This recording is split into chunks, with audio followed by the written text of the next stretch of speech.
This is the energy that you bring to the table. We have the Queen of Wands.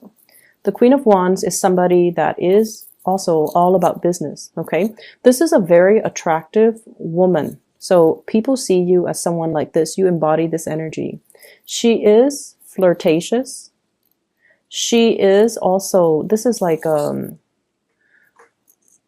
somebody who, you know, she can joke around with the men, she can joke around with the women, she can joke around with people who are older, she can joke around with like sailors and construction worker. So this is not so much like she has a potty mouth, but she has a sense of humor and she has wit about her where she can connect with people from all walks of life.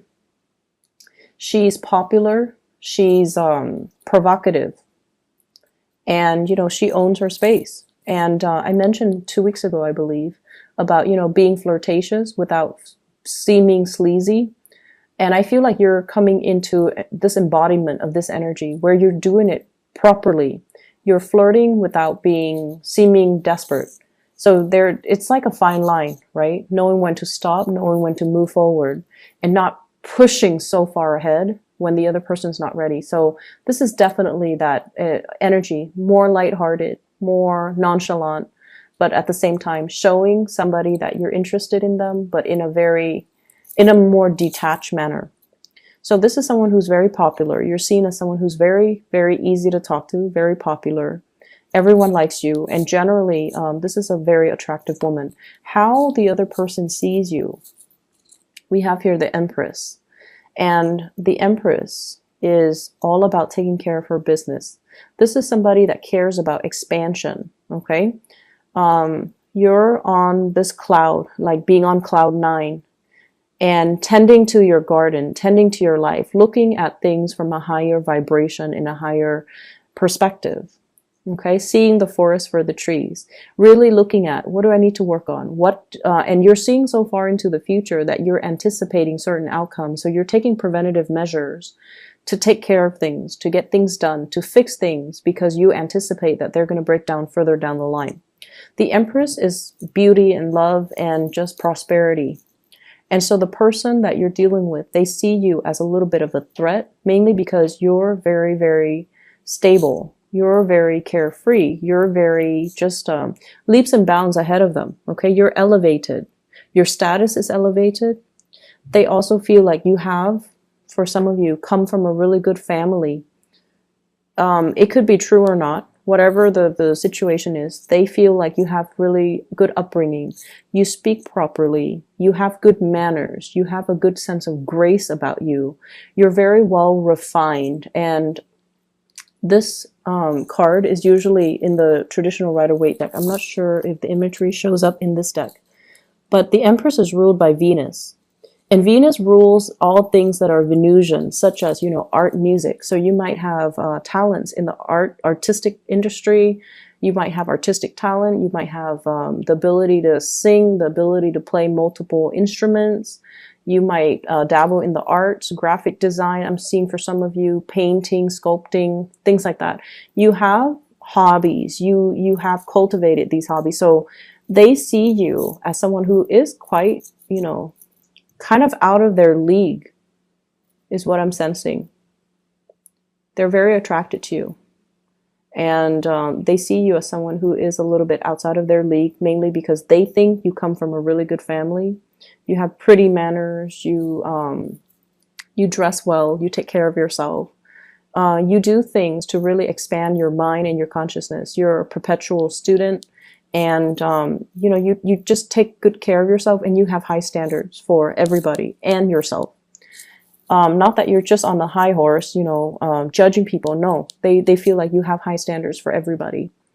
And the way that your partner shows up, we have here, this is the Page of Wands, okay? This is somebody that wants to connect.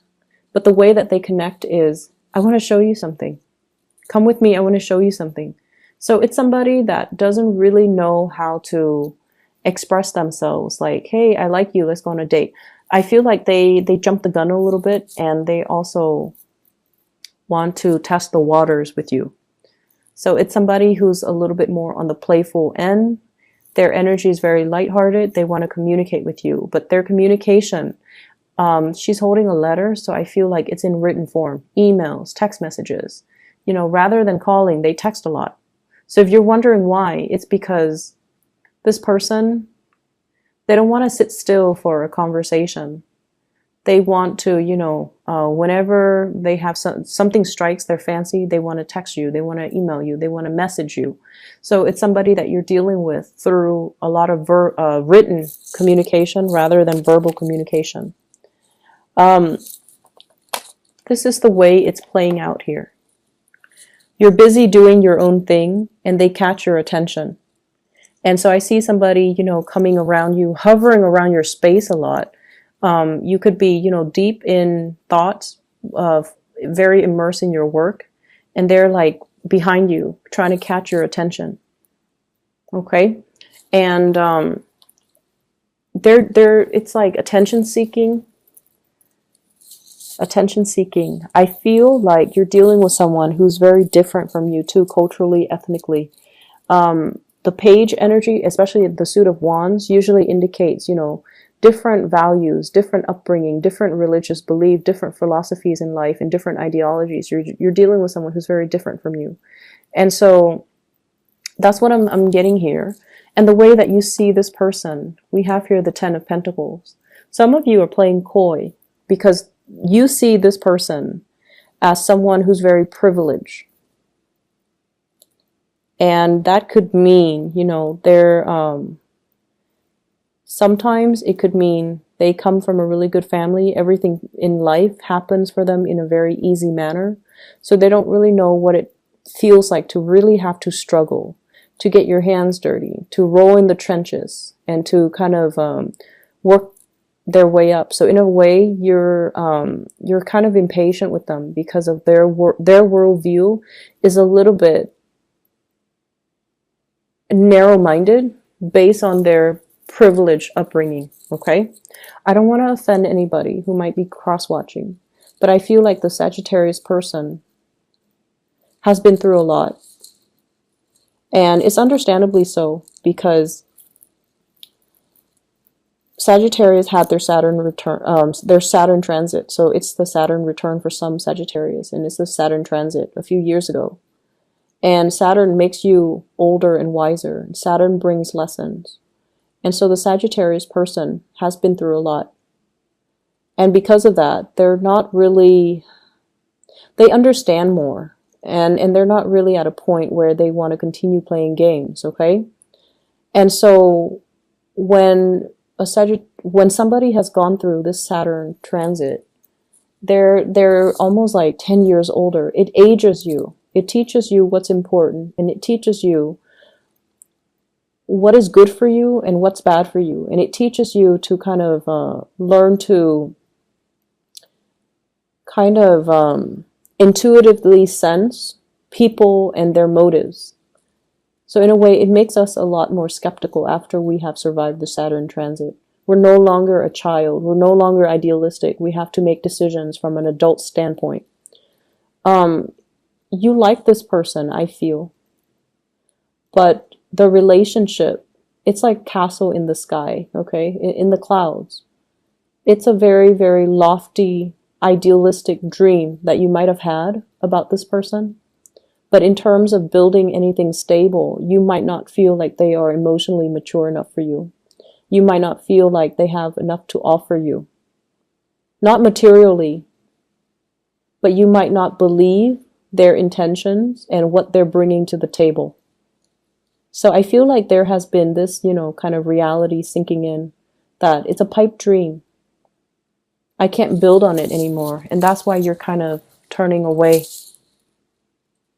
Like, I'll believe it when I see it. You want my attention? You've got my attention. But in terms of, you know, me standing up and walking towards you, I'm not going to do that. So I feel like they're trying to get your attention. They're trying to communicate with you. But the communication and everything that they are saying, it's very much a pipe dream. And you are coming to the realization. Yes, it's disappointing, right? When the start of something has so much potential. But then once you're confronted with the reality, And it just feels like this person is not what I want. I like them, you like them, but it's just not what I need right now. And so I feel that element coming in here. For some of you, somebody is trying to build a future with you when they are not even financially stable. They're like, oh, let's do this, let's get a property, and they don't even have a job. It's like that ridiculous. And so you're not really, you're not really budging. You're just like, okay, I hear what you're saying. I'll believe it when I see it. And then you turn back around and you mind your own business while this person still tries to communicate. I feel though, for others of you, there is another person coming into the picture that might be very much in alignment with you, but I just don't feel like they might be in another relationship, because the Ten of Pentacles is about family. They might be trying to get out of that relationship and they're talking to you about it. But once again, you're not getting duped. You're not like excitedly telling them, oh yeah, when is that going to happen? Let's date in the meantime. No.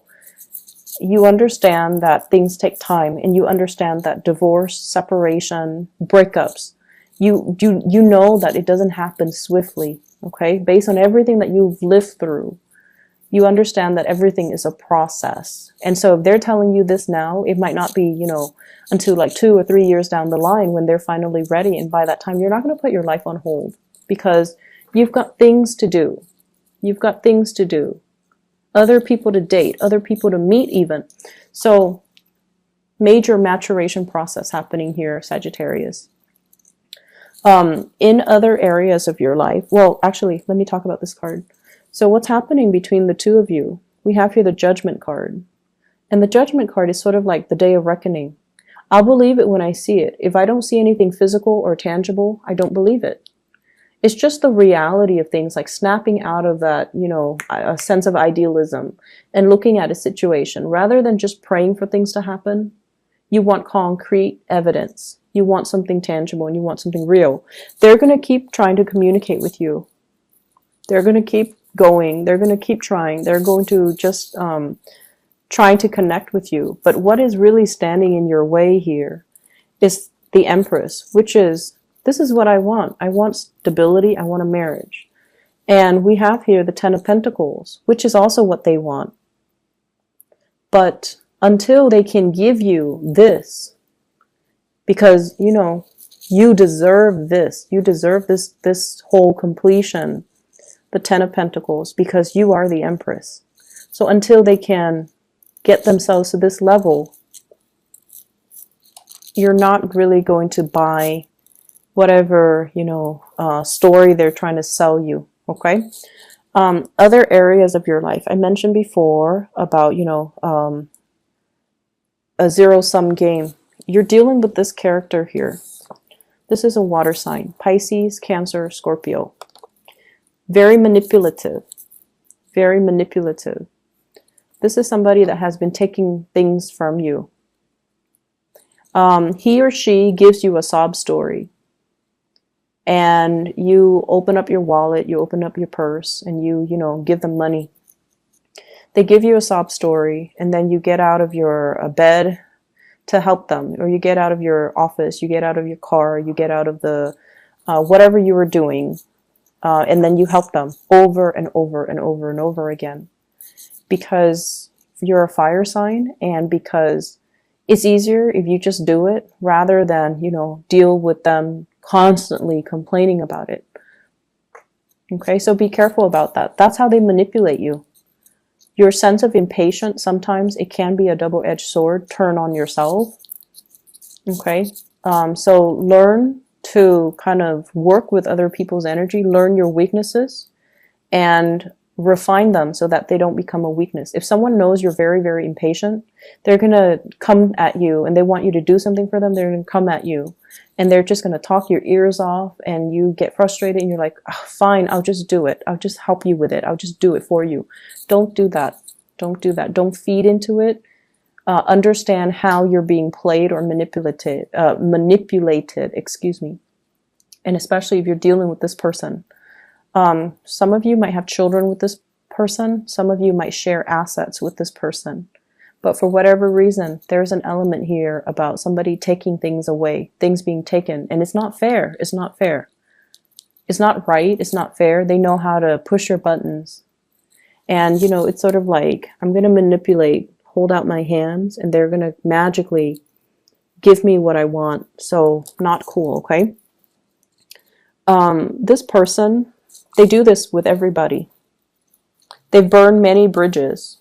They do this with everybody.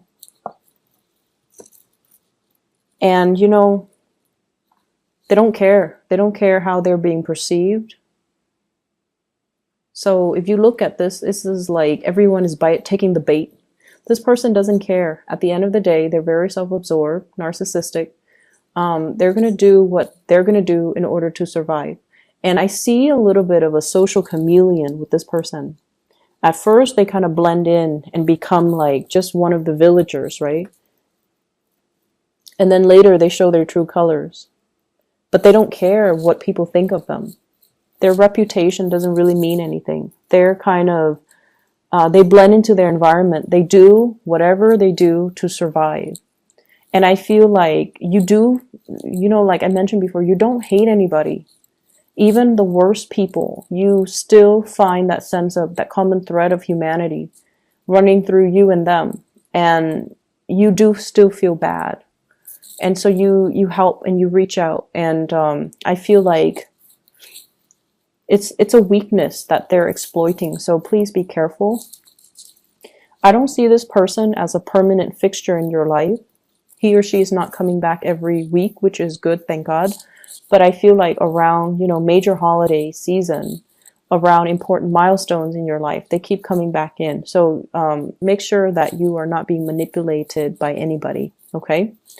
What I'm also feeling as well, we have here the Magician. This is hosting a party, attending a gathering, spending money very extravagantly. I feel like somebody in your midst is doing this, okay? Spending like there's no tomorrow when they really should be saving up. If this is you, if you have been splurging a lot on yourself, I feel like it's okay to a certain extent, but, you know, just don't go overboard. And you guys tend to do things, you guys tend not to do things in moderation. So just be careful about that, okay? Excessive drinking and things like that too. Just be careful. We have here the Eight of Coins. So this is indicating to me, you know, you work hard and you play hard. And when the energy is very reciprocal, then I'm not too worried about it. I feel like finances will be very good for this week. And as we head from now into January, I feel like it's going to be very stable. It's going to be very good. Many of you might be getting bonuses. Speaking engagements might be booked for a conference, might be booked for some type of a seminar, might lead a focus group, might be in charge. You're kind of like, this is like working on something so that you can present it to the world, okay? So that you're on stage, reciting whatever it is that you're preparing, such as a speech. So I feel like you're working on some major presentation that's going to pan out for you guys very beautifully. And rehearse it. Make sure that you have, you know, multiple rehearsals before you do the real thing, just because we are heading into Mercury retrograde on the 17th of November, and it's going to continue, I believe, until like the first 6 days or 5 days, I can't remember, of December. So if you're giving a speech, you know, in December, you want to make sure that you rehearse everything thoroughly, okay? I'm going to leave it at that. Sagittarius, you know, I actually want to pull out one more card for you guys in the love department because I'm kind of curious. So let me just do that. So can you show me the sign of the person that Sagittarius is dealing with? Just so you guys know who I'm talking about. Can you show me the sign? Okay, we have here the Chariot, possibly Cancerian. Okay. This is, I feel like this is somebody that is very afraid of commitment. Okay. They blow hot and cold, and I feel like a lot of the times, you know, the way it's depicted in this card, you know, running away from something, running away from their feelings, running away from their emotions. When they feel things really, really, when they feel some things very heavily, they kind of get scared and they run away. And it's really frustrating for Sagittarius people to deal with Cancers. Cancers, one step forward, two steps back, and you know, they go sideways. The crab on the beach, they go sideways. So I feel like it's just like back and forth with this person.